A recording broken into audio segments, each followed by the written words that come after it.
Service company में काम करने वाला एम्प्लॉय क्यों कम कमाता है versus employee in a product company वो क्यों ज़्यादा कमाता है। आज की वीडियो में इसको बहुत अच्छे से समझेंगे। पहले आपको ये जानना ज़रूरी है कि एक सर्विस कंपनी का एक्चुअली बिज़नेस मॉडल क्या है, ओके? तो नाम ही देखिए, उसका नाम है सर्विस कंपनी, मतलब वो दूसरी कंपनीज़ को सर्विस दे रही है। फॉर एग्ज़ाम्पल इन्फोसिस, टीसीएस, कोई भी बड़ी आईटी कंपनी लीजिए इंडिया में, mostly they are service companies which means they provide service. किस तरह की service? For example software development की सर्विस, दैट ओके हम आपके लिए सॉफ्टवेयर डेवलप करके देते हैं, या हम आपके सॉफ्टवेयर को टेस्ट करके देते हैं, या फिर हम आपकी वेबसाइट बना देते हैं, या फिर हम आपका प्रोजेक्ट को सपोर्ट देते हैं, ओके, ऑनगोइंग सपोर्ट ऑपरेशंस। तो उस तरह के काम सर्विस कंपनीज करती हैं। Now these are mostly time bound projects, okay, कि ये स्टार्ट डेट है, ये एंड डेट है, ये करके देना है, एंड ऑफ द स्टोरी, और आपको इतना पैसा मिलेगा। तो this is how service companies operate. ये उनका बिजनेस मॉडल है। इसी तरह से वो पैसा बनाते हैं और फिर अपने एम्प्लॉयज को देते हैं। तो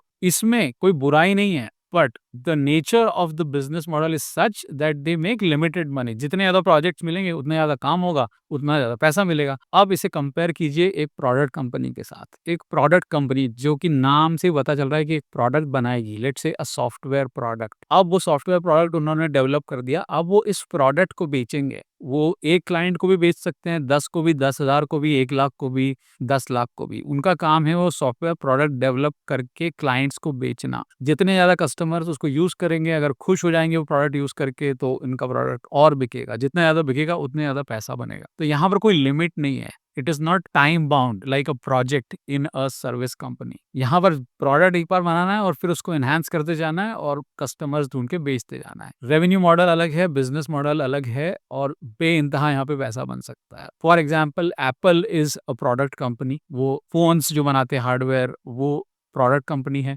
Netflix is a product company, क्योंकि उनका नेटफ्लिक्स का जो सॉफ्टवेयर है जिस पर आप मूवीज या शोज देखते हैं, it's a product, right? And उनका सब्सक्रिप्शन के थ्रू वो लोग पैसा कमाते हैं। तो इसीलिए प्रोडक्ट कंपनी में बहुत ज्यादा पैसा बनता है, सर्विस कंपनी में उतना कंपैरिजन ही नहीं है। एंड दैट्स वाई उनका पेइंग कैपेसिटी भी अलग है। ओके, एक सर्विस कंपनी का पेइंग कैपेसिटी और एक प्रोडक्ट कंपनी का पेइंग कैपेसिटी बहुत अलग होता है। तो अगर आप एक जावा डेवलपर हैं, या एक प्रोजेक्ट मैनेजर हैं, बिजनेस एनालिस्ट हैं, जो भी हैं, डेटा एनालिस्ट हैं, अगर आप एक सर्विस कंपनी के साथ काम कर रहे हैं, तो आपको ये बात समझनी है कि उनका पेइंग कैपेसिटी ही लिमिटेड है, and hence they are paying you limited.